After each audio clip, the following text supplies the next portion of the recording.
Hi everyone, I am Engineer Chondi Paul. Show fantastic, important and informative updates to stock market news of Dhaka Stock Exchange and Chittagong Stock Exchange stock market. Before beginning, like the video and subscribe the YouTube channel Stock Investor CK Paul. Stock market ঝুঁকিপূর্ণ নিজের বুদ্ধিতে buy sell করবেন। আজকে share বাজার বন্ধ সঙ্গত কারণে ডিএসসির website হতে সংগৃহীত important and informative update news এবং স্টক মার্কেট অ্যানালাইসিস করে গুরুত্ব সহকারে আজকের ভিডিও সাজাই আছি। নাও ফোকাস ইউ একটু পরেই শেয়ার মার্কেটে তালিকাভুক্ত কোম্পানি ন্যাশনাল লাইফ ইন্স্যুরেন্স এই কোম্পানিটির ফান্ডামেন্টাল অ্যানালিসিস করব, সঙ্গে ভিডিওতে টেকনিক্যাল আলোচনাও করব। কাজের সঙ্গে তখন ভিডিওটিতে শেয়ার বাজারের ক্ষুদ্র বিনিয়োগকারীরাও উপকৃত হইবেন। Now fantastic Dhaka Stock Exchange index update. Dhaka Stock এক্সচেঞ্জের ইন্ডেক্স সর্বশেষ 9.98 হাসবে 5,517.42 হয়েছে। ডিএসসিতে টাকার অঙ্কে 676.38 কোটি টাকার বেশি ট্রানজ্যাকশন হয়েছে। ডিএসসি এক্স ইন্ডেক্সের বলিঞ্জার ব্যান্ড মোমেন্টাম ইন্ডিকেটর, এই সঙ্গে MACD RSI volume momentum indicator দেখতে পাচ্ছেন। ডিএসসি এক্স ইন্ডেক্সে বলিঞ্জার ব্যান্ডের যে ক্যান্ডেলটি তৈরি হয়েছে রেড কালার, এটাও দেখতে পাচ্ছেন। এমএসিডিতে ব্লু লাইনটি রেড লাইনকে ক্রস করে উপরে উঠে গেছিলো, আবার ঘুরে রেড লাইনের সঙ্গে মিলিত হয়েছে। সামনের কয়েকটা দিন বোঝা যাবে এটা কোন দিকে যায়, ক্রস করে নাকি আবার উপরে উঠে যায়। হিস্টোগ্রামও জিরো লাইনের উপরে পজিটিভ ভলিউম ক্রিয়েট করছে, আরএসআই 40 নিচে আছে। নাও ফ্যান্টাস্টিক শেয়ার মার্কেট নিউজ। সপ্তাহ জুড়ে ব্লক মার্কেটে সর্বোচ্চ লেনদেন 10 কোম্পানির। বিদায়ী সপ্তাহে 12 হইতে 16 মে ঢাকা স্টক এক্সচেঞ্জে ব্লক মার্কেটে সর্বোচ্চ লেনদেন হয়েছে 10 কোম্পানির। কোম্পানিগুলো হলো Lovello ice cream, Reliance One, Alif Industries, National Bank, Alhaj Textile, BSRM Limited, Express Insurance, Rupali Life Insurance, Sonali Paper, Sonali Aansh. Block মার্কেটে এই 10 কোম্পানির মোট 107,87,70,000 টাকার লেনদেন হয়েছে। কোম্পানিগুলোর মধ্যে ব্লক মার্কেটে সবচেয়ে বেশি লাভেলা আইসক্রিমের শেয়ার লেনদেন হয়েছে। সপ্তাহে জুড়ে ব্লক মার্কেটে 16,05,80,000 টাকা শেয়ার লেনদেন হয়েছে। দ্বিতীয় সর্বোচ্চ রিলায়েন্স ওয়ানের এবং তৃতীয় সর্বোচ্চ আলিফ ইন্ডাস্ট্রিজের। ব্লকে লেনদেন করা অন্য কোম্পানিগুলোর মধ্যে রয়েছে National Bank, Alhaj Textile, BSR Limited, Express Insurance, Rupali Life Insurance, Sonali Paper, Sonali আঁশ এর শেয়ার লেনদেন হয়েছে। সূচক কমলেও লেনদেন বেড়েছে 29%। প্রধান শেয়ার বাজার ঢাকা স্টক এক্সচেঞ্জে গত সপ্তাহে শেষ কর্মদিবসে সূচক কমলেও লেনদেন বেড়েছে 28.6%। অন্যদিকে আরেক পুঁজিবাজার চট্টগ্রামের স্টক এক্সচেঞ্জের সূচক কমেছে, লেনদেন বেড়েছে।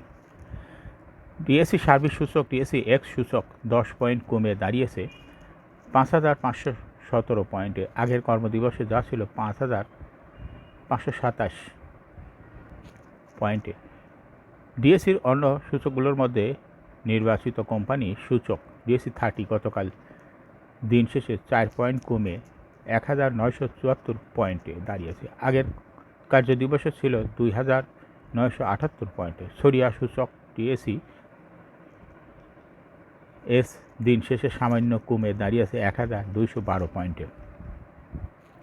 সূচকের পতনে সবচেয়ে বেশি ভূমিকা ছিল বিকন ফার্মাসিউটিক্যালসের। Eastern Bank, Renata, British American Tobacco, Bangladesh Company Limited, ব্যাডবিসি, Mercantile Bank, Best Holdings, Grameen ফোনের শেয়ারে। ডিএসসিতে মোট লেনদেন হয়েছে 678 কোটি টাকা। আগের কার্যদিবসে যা ছিল 526 কোটি টাকা। গতকাল এক্সচেঞ্জটিতে লেনদেন হওয়া 394টি কোম্পানির মিউচুয়াল ফান্ড ও কর্পোরেট বন্ডের মধ্যে দিন শেষে দর বেড়েছে 122টি, কমেছে 215টির, আর অপরিবর্তিত ছিল 57টি সিকিউরিটিজের বাজার দর। ডিএসসিতে মোট লেনদেনের 23.9% দখলে নিয়ে শীর্ষে ছিল ওষুধ খাত। দ্বিতীয় সর্বোচ্চ 13.6% দখলে নিয়ে খাদ্য খাত ও আনুষঙ্গিক খাত। এরপরে তৃতীয় অবস্থানে ছিল বস্ত্র খাত। এরপরে চতুর্থ অবস্থানে ছিল তথ্য প্রযুক্তি খাত, মিউচুয়াল ফান্ড খাত। ইতিবাচক রিটার্নে ছিল জীবন বিমা, সিমেন্ট, তথ্য প্রযুক্তি খাত।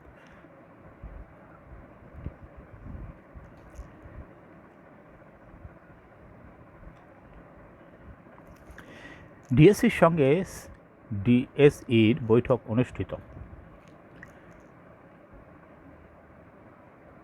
ধারাবাহিক কার্যক্রমের অংশ হিসেবে গতকাল ঢাকা স্টক এক্সচেঞ্জের পরিচালনা পর্ষদের সঙ্গে ডিএসসি ব্রেকার্স অ্যাসোসিয়েশনের পরিচালনা পর্ষদের বৈঠক অনুষ্ঠিত হয়েছে। বৈঠকে ডিএসসি চেয়ারম্যান অধ্যাপক ডক্টর হাফিজ মোহাম্মদ হাসান বাবু নেতৃত্বে এক্সচেঞ্জটির পরিচালক মোহাম্মদ আফজাল হোসেন রুবাবাদৌলা ও মোহাম্মদ শাহজাহান শরীফ অন্যান্য কর্মকর্তা উপস্থিত ছিলেন। সোনালী পেপারে সর্বোচ্চ দরপতন। সপ্তাহের শেষ কার্যদিবসে দেশের প্রধান শেয়ার বাজার ঢাকা স্টক এক্সচেঞ্জে লেনদেনে অংশ নেওয়া 394টি কোম্পানির মধ্যে 215টি কোম্পানির শেয়ার দর কমেছে। এদিন দরপতনের তালিকা শীর্ষে উঠে এসেছে Sonali Paper and Board Mills Limited. বৃহস্পতিবার সোনালী পেপারের শেয়ার দর আগের কার্যদিবসের তুলনায় কমেছে 11 টাকা 80 পয়সা। তাতে পতনের শীর্ষে জায়গা নিয়েছে কোম্পানিটি। দর হারানোর তালিকা দ্বিতীয় স্থানে উঠে এসেছে আরামিড লিমিটেড এবং তৃতীয় স্থানে থাকা বিকন ফার্মাসিউটিক্যালস। দরপতনের শীর্ষে উঠে এসেছে যে সমস্ত কোম্পানি, তার মধ্যে রয়েছে Express Insurance, HR Textile, GQ Ballpen, Sonali আঁশ, Legacy Footwear, Federal Insurance Company, Deshbandhu পলিমারের লিমিটেডের শেয়ার দর কমেছে। এখন শেয়ার বাজারে তালিকাভুক্ত National Life Insurance Company Limited এর ফান্ডামেন্টাল অ্যানালিসিস করবেন। সঙ্গে ভিডিওতে টেকনিক্যাল আলোচনাও করবো। কাজের সঙ্গে থাকুন। National Life Insurance Company Limited এর ট্রেডিং কোড হলো ন্যাশনাল লাইফ ইন্স্যুরেন্স। এই কোম্পানিটি মার্কেটে শেয়ার দর বৃদ্ধি পেয়ে ক্লোজিং দর হয়েছে 116 টাকা 70 পয়সা। এই কোম্পানিটি 52 সপ্তাহের মধ্যে ন্যাশনাল লাইফ ইন্স্যুরেন্স কোম্পানিটির সর্বনিম্ন শেয়ার দর ছিল 90 টাকা এবং 52 সপ্তাহের মধ্যে সর্বোচ্চ দর উঠেছিল 200 টাকা। এই কোম্পানিটি ইন্স্যুরেন্স সেক্টরের একটি কোম্পানি। এর অথরাইজ ক্যাপিটাল 200 কোটি টাকা, পেইড আপ ক্যাপিটাল 108.522 কোটি টাকা। রিজার্ভ রয়েছে এই কোম্পানিটির। রিজার্ভের ঘরে কোনো তথ্য নাই। Last AGM held on 26th June 2023 for the year ended 31st December 2022. এই কোম্পানি সর্বমোট শেয়ার সংখ্যা হলো 10,85,21,881টি শেয়ার রয়েছে সর্বমোট। এই কোম্পানি সর্বশেষ 2022 সালে 38% ক্যাশ ডিভিডেন্ড দিয়েছে বিনিয়োগকারীদের।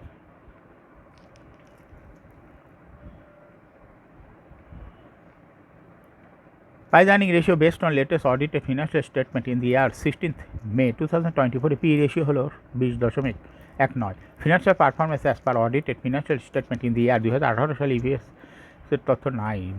20 সালে ইপিএস ছিল 3.76, 21 সালে 3.84, 22 সালে 5.78, অর্থাৎ ইপিএস এর গ্রোথ ভালো, ক্রমান্বয়ে বৃদ্ধি পাচ্ছে।